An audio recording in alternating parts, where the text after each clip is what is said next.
दोस्तों, स्वागत है आपका हमारी वीडियोस में। एक नई कहानी लेकर हम हाजिर हैं और आप देख रहे हैं निशी स्टोरीज। बहुत पुरानी बात है। एक जंगल में एक गुरुकुल था जिसमें बहुत सारे बच्चे पढ़ने आते थे। एक बात की बात है, गुरुजी सभी विद्यार्थियों को पढ़ा रहे थे, मगर एक विद्यार्थी ऐसा था जिसे बार बार समझाने पर भी समझ में नहीं आ रहा था। गुरुजी को बहुत तेज से गुस्सा आया और उन्होंने उस विद्यार्थी से कहा, जरा अपनी हथेली तो दिखाओ बेटा। विद्यार्थी ने हथेली गुरुजी के आगे कर दी। हथेली देखकर गुरुजी बोले, बेटा तुम घर चले जाओ, आश्रम में रहकर अपना समय व्यर्थ मत करो, तुम्हारे भाग्य में विद्या नहीं है।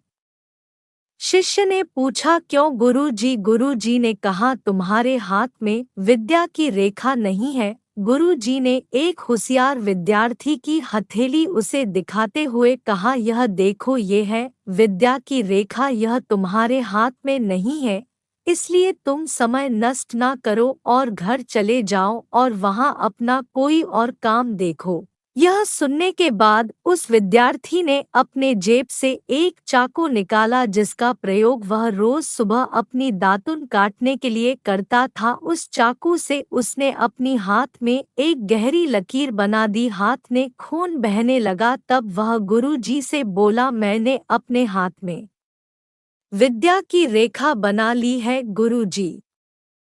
यह देखकर गुरुजी द्रवित हो गए और उन्होंने उस विद्यार्थी को गले से लगा लिया। गुरुजी बोले, बेटा तुम्हें विद्या सीखने से कोई ताकत नहीं रोक सकती है। दृढ़ निश्चय और परिश्रम हाथ की रेखाओं को ही बदल देती है।